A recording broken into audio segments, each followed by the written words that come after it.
Kaya hindi ako aalis.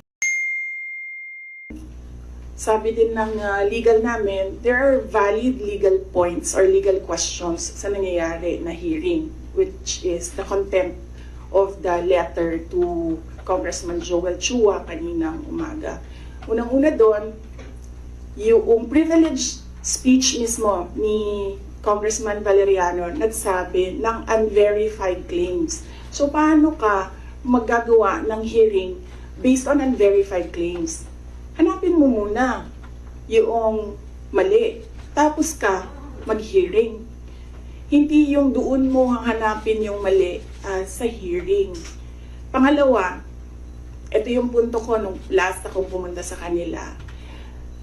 Nakalagay sa batas, nakalagay sa constitution natin. Inquiry in aid of legislation. Hindi siya gumamit ng investigation. Sabi niya doon, persons, the right of persons shall be respected. Hindi siya nagsabi ng witnesses. Pero pagdating mo sa rules sa loob ng House of Representatives, rules nila in aid of legislation, ginagamit na nila interchangeably. Inquiry and investigation, persons and witnesses. Mag-decide mo na sila, ano ba sila doon, korte o hindi? Hindi naman sila korte. Paano ko nasabi na gumagalaw sila na parang korte? Nilagay nila doon. The rules of court are supplementary to these rules. So, ibig sabihin, gumagamit na sila ng rules of court. Ang ginagawa nila doon na is an investigation that is akin to the judicial process na ginagawa ng NBI, na ginagawa ng DOJ, na ginagawa ng mga piskal. At ang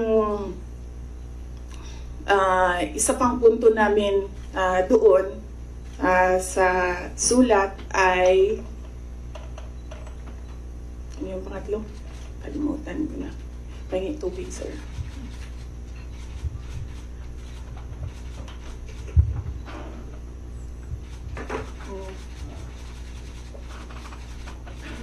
Okay.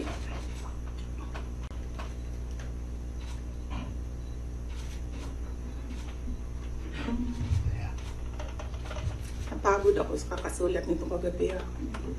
Anong oras ito? Pinadala ko. 12:35 a.m. Ito na. Thank you.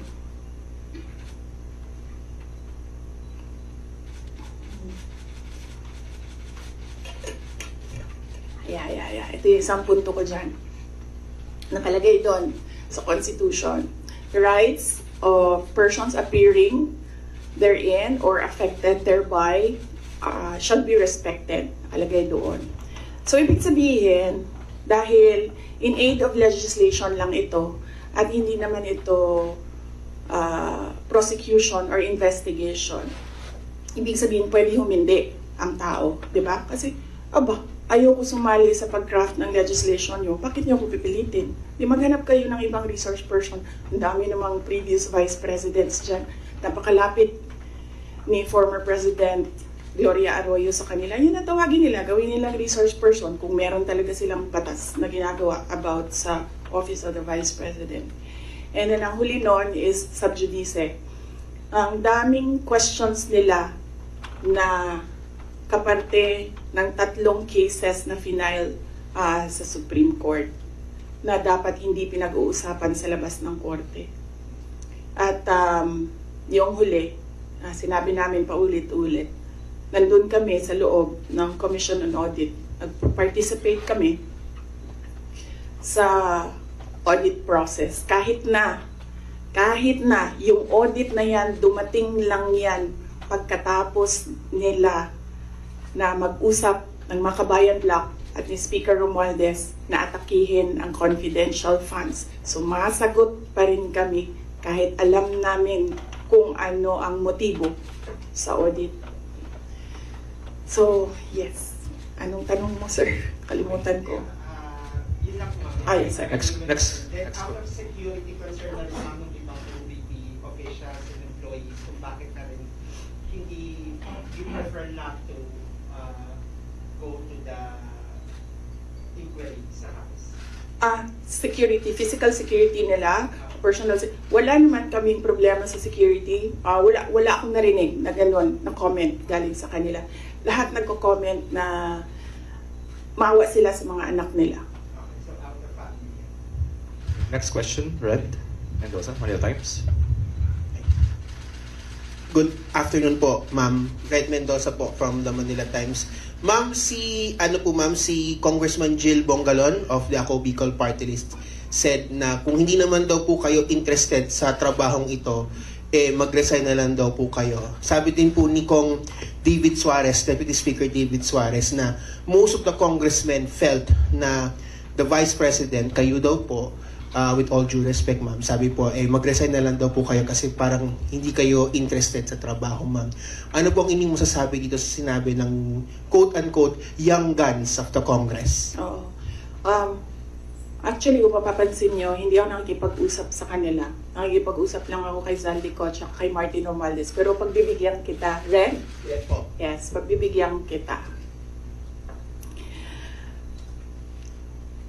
Gusto nila mag-impeachment, diba? So apparently, pakiramdam ko at sa tingin ko sa mga nangyayari, wala silang kaso for impeachment. Kaya sila nandyan. Kaya sila sige hanap ng kung anong gagamitin nila. Ngayon, ang track ni Franz Castro, ni Trillanes, is impeachment. Gumawa sila ng isa pang track na resignation. Parang papalabas nila, impeach ka namin for wrongdoing, whatever. And then, itong isang grupo na ito, umalis ka dyan. Kasi kapag hindi ka umalis, kapit-tuko ka. Pero, hindi naman kasi ako sasagot sa young guns. Dahil, kailangan ko sumagot sa 32 million na bumoto sa akin. Hindi sa isa or dalawa na tao. Kaya, hindi ako aalis dito. Dahil nilagay ako ng mga tao dito believing that I will work for the country. And that is what we did.